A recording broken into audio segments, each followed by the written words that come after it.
Mais qui a tué Jean-Michel Banal? C'est ce que tout le monde se demande dans le voisinage de Saint-Société-sur-Jeu, petite bourgade du nord du midi de la France.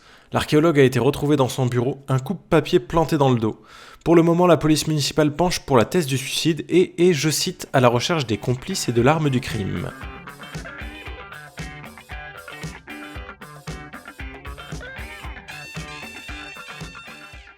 Salut tout le monde et bienvenue chez le Cartographe. Aujourd'hui, je vous parle d'un jeu d'enquête sorti récemment et il s'agit de Sherlock Q-System. Petite entorse au plan habituel des premiers contacts et petit aparté, Sherlock Q-System fait partie de cette tendance des jeux jetables ou narratifs. S'agissant d'énigmes ou d'histoires dont l'intérêt est la découverte, il n'est pas rejouable à l'infini. Aujourd'hui, il existe 6 scénarios de cette gamme plus un de démo. J'ai tout d'abord essayé le scénario de démo, puis celui intitulé La tombe de l'archéologue. Cette critique est basée sur ce dernier, mais ne vous inquiétez pas, il n'y aura aucun spoiler, je ne compte pas vous gâcher le plaisir de la découverte. Un scénario d'enquête dans un simple deck de 32 cartes. Une mécanique ingénieuse, mais j'y reviendrai, et un énorme succès commercial alors que les jeux de ce type sont légion en ce moment. De quoi intriguer et donner envie d'essayer. Soyons clairs, dans ce jeu, ce n'est pas le visuel qui prime. La boîte doit être accrocheuse, ce que son petit format permet aisément, et les illustrations de l'enquête elles-mêmes se doivent avant tout d'être lisibles. Si c'est joli mais qu'on loupe des indices, c'est bien dommage. Mets un pouce bleu si t'as compris la blague sur la loupe, Sherlock Holmes.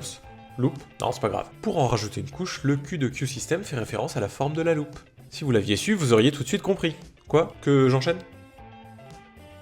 Du pur jeu d'enquête, classique et très efficace. L'archéologue a été assassiné, ou alors il a pris des cours de gymnastique et il s'est suicidé. Il faut découvrir qui et pourquoi. Pas grand chose à dire de plus sans spoiler, c'est simple, immersif et efficace.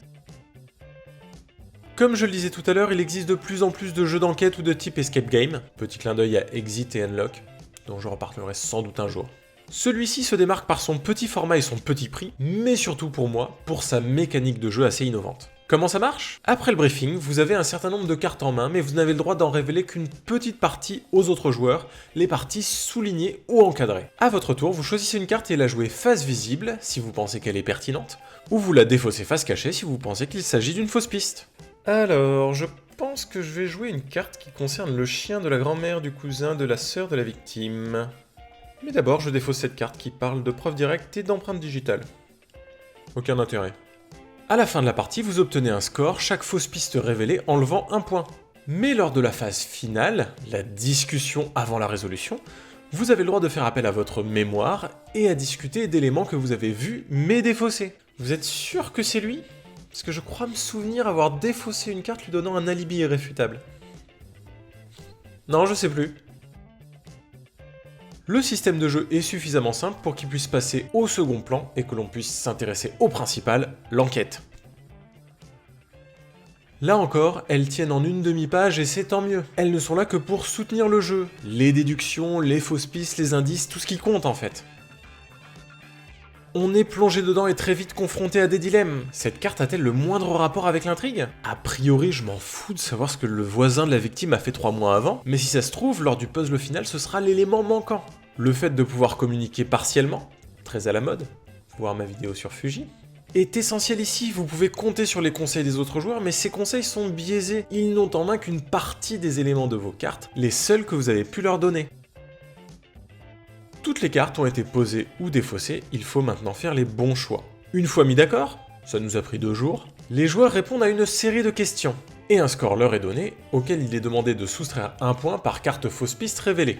On a fait un score très moyen, et on s'est planté sur pas mal de choses.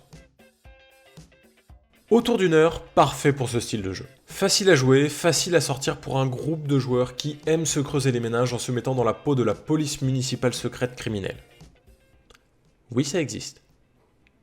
C'est secret. Tout se résume en quelques mots, après le premier scénario, on a envie de rejouer.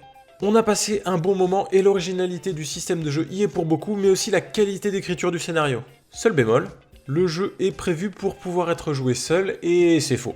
En fait, seul on profite de l'enquête, mais pas du jeu. Toute sa subtilité repose sur le fait qu'on ne voit pas toutes les cartes et qu'on se fie aux autres. Seul, ça marche pas. Ceci mis à part, je vous recommande chaudement cette série et j'ai hâte d'essayer les autres enquêtes. Merci de me regarder, si ça vous a plu, n'hésitez pas à vous abonner et on se retrouve très bientôt pour une nouvelle vidéo. Allez, salut!